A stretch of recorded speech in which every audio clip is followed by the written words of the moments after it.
Vraie Voix Sud Radio, 17h-20h, Philippe David, Cécile de Ménibus. On est ravis de vous retrouver. Voilà, c'est lundi. On espère que tout va bien, que vous avez passé un bon week-end. Il va faire beau demain. Alors oui, on est au mois d'octobre.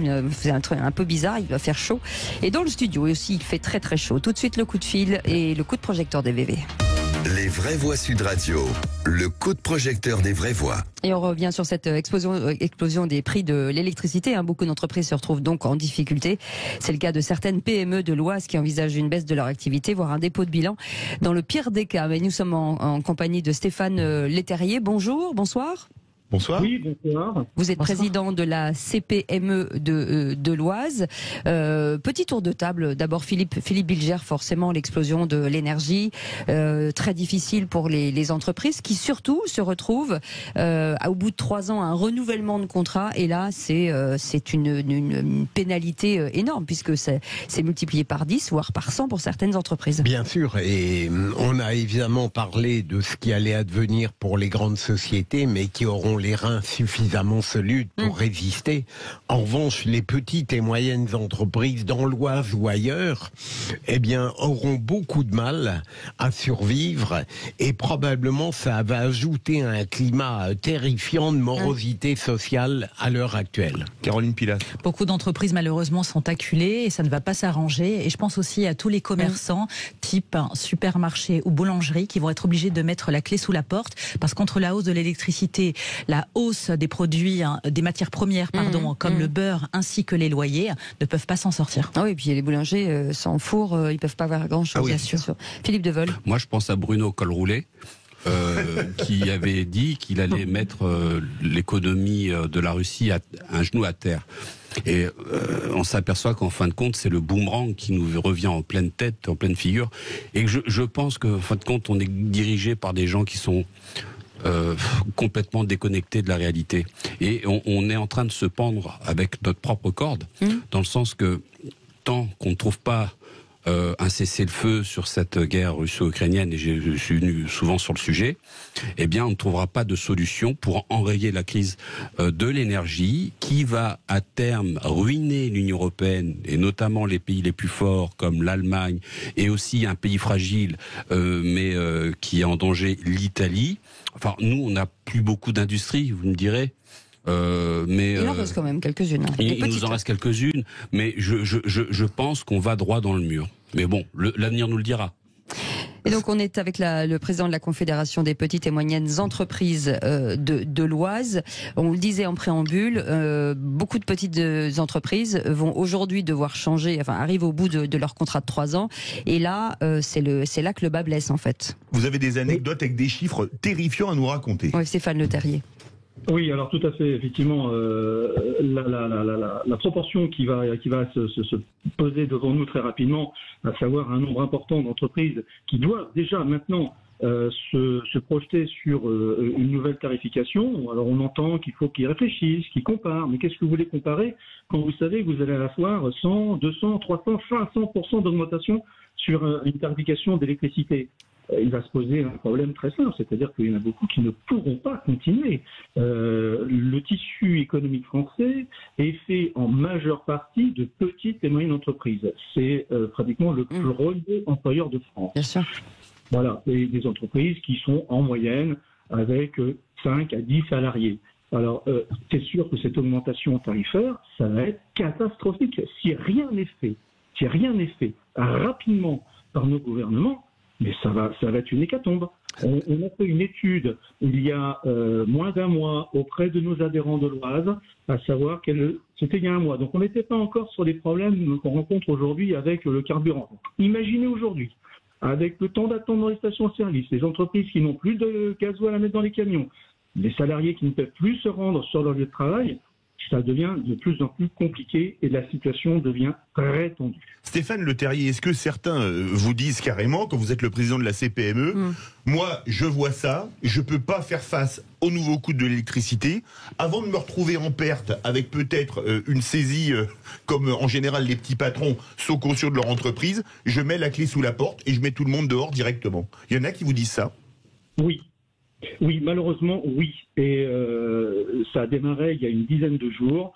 J'ai été interpellé, je suis souvent sur le terrain, je suis beaucoup auprès de mes adhérents, mais aussi, je dirais, de manière générale, je suis un consommateur comme vous, et j'entends, j'écoute, je pose des questions, et c'est pas plus compliqué. J'ai mon voisin qui a une petite pizzeria à côté de chez moi qui me dit, écoute, moi je peux pas continuer, c'est un 100% d'augmentation, je vais pas faire cuire mes pizzas à la bougie. Oui, c'est sûr. Face à Stéphane Le Terrier, face à cet avenir infiniment angoissant, quelle serait, à votre avis, l'attitude cohérente et efficace de l'État? Qu'est-ce qu'il devrait faire? Alors, je vais répondre à une explication qu'on a entendue pendant le Covid, le quoi qu'il en coûte. Alors, je ne vais pas tirer sur le gouvernement, c'est pas mon but. Je suis un démocrate et des choses ont été faites pendant le Covid. Ça, il faut bien le dire. Sauf que là, il faut faire un plafond, il faut faire une tarification, il faut faire un bouclier au-delà duquel les fournisseurs ne peuvent pas vendre de l'énergie. Alors, je prends l'énergie au sens général. C'est l'électricité, c'est le gaz, le carburant, c'est quelque chose. Mais il faut faire un bouclier parce que sans ce bouclier, ça, je vous le dis, ça va être une catastrophe. Moi, j'ai 8% de mes adhérents qui sont prêts à déposer le bilan. Ce qui est énorme, sur énorme. 600 entreprises. Vous évoquiez, Philippe le disait tout à l'heure, un commerçant, une entreprise, en tout cas une PME, qui passait de 70 000 euros, qui va passer à 900 000 euros, c'est ça? Alors, c'est un cas... C'est un cas d'école, malheureusement c'est pas le seul, mais il a réussi à rattraper le coup par un tour un petit peu de passe-passe, mais s'il n'avait pas pu, et malheureusement tout le monde ne pourra pas faire comme il a pu faire, s'il n'avait pas été vigilant, je dirais quelque part, par rapport à cette tarification, effectivement, il serait passé de 70 000 euros à 900 000 euros. Et là, c'est même pas la peine. Vous n'allez pas mettre toutes vos ressources à payer de l'énergie pour travailler. Dans ces cas, ce qui se passe, c'est ce que je dis, c'est le dépôt de bilan. Il faut quand même savoir que plus de 50% de nos chefs d'entreprise ont quand même un très mauvais moral. Et je vous parle de ça, c'était au mois de septembre. Donc imaginez aujourd'hui, avec le problème de carburant qu'il peut y avoir partout en France, la situation, elle est de plus en plus critique. C'est-à-dire que, je reprends l'expression que j'ai entendue, on va dans le mur, sauf qu'on accélère un peu là maintenant.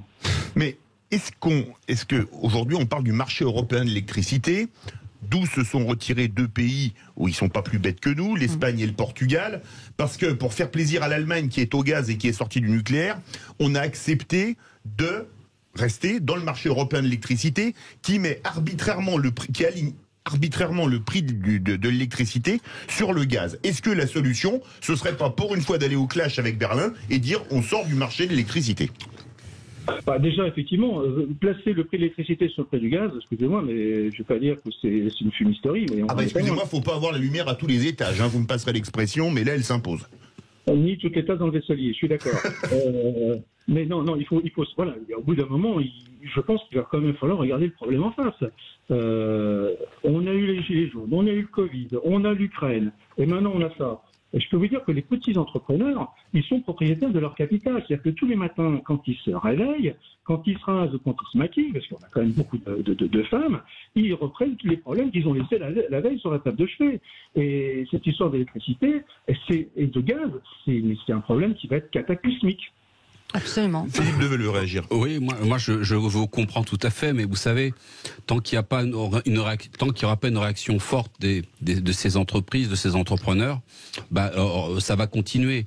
Moi, je tiens quand même à vous dire qu'on s'est engagé dans un conflit qui, à mon avis, ne nous regarde pas et qui va nous coûter très cher. Et si on n'arrive pas dans un conflit de Troisième Guerre mondiale, qui est toujours possible, je pense que si vous les laissez mourir, vous allez mourir tranquillement. Mais si vous réagissez, à mon avis, il y aura des choses qui seront faites et vous serez écoutés. Mais ça veut dire quoi? Il faut une levée de bouclier des entreprises? Oui, bien sûr. Des manifs? Enfin, il n'y a pas que des manifs. Il n'y a pas que des manifs. Il y a certainement d'autres solutions. Mais bon, il faut être organisé et structuré. Parce que si vous voulez tous ces envois d'armement qu'on envoie en Ukraine se font en contournant l'accord du Parlement via l'article 35, et tout se passe sous nos yeux sans que les gens ne disent rien. Il faut arrêter de subir parce que ça va pas s'arranger. Et la guerre ne prend pas des allures pour s'arranger. Si on aide à fournir des armes encore et on ne peut plus, on va encore se battre. L'hiver va être long et plein de gens auront déjà mis la clé sous le paillasson. Est-ce que des manifestations d'entrepreneurs, ce serait plausible, Stéphane Le Terrier ?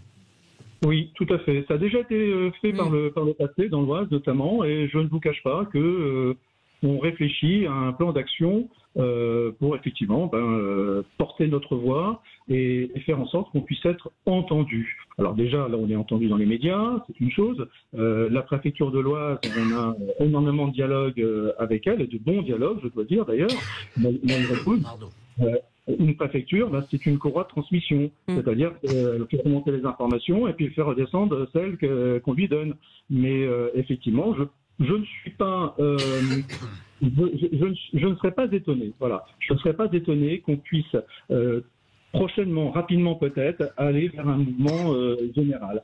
Les mouvements de grève qu'on est en train de voir et qu'il va y avoir demain, le risque de peut-être de s'amplifier. Il n'y a rien de pire pour un gouvernement que d'avoir des manifestations devant lui avec un tas de personnes qui ont chacun un but différent, mais qui peuvent se rejoindre sur une cause commune. Il faut savoir que les Gilets jaunes, c'était une frange de la population. Une frange, je ne vais pas dire marginale, mais une frange de la population. Si vous ajoutez à cette frange de la population aujourd'hui les petits chefs d'entreprise qui n'ont plus rien à perdre, parce qu'il n'y a rien de plus dangereux qu'une personne qui est le dos au mur et qui n'a aucune porte de sortie. C'est vrai. Et là, on peut s'attendre à tout. Est-ce que ça veut dire que vous, le MEDEF par exemple, ce serait bien peut-être de vous allier et de monter au créneau au nom des entreprises ? Tout à fait. Le MEDEF et la CPME sont les deux grands syndicats interprofessionnels de France. Alors, je ne vais pas vous dire que la CPME c'est le premier syndicat, parce que le MEDEF vous dirait la même chose. Mais c'est juste, c'est comme les fournisseurs de téléphonie, chacun est premier dans son genre. C'est ça. Au-delà de ça, j'entretiens d'excellentes relations avec mon homologue de l'Oise du MEDEF, avec qui j'étais la semaine dernière en visioconférence.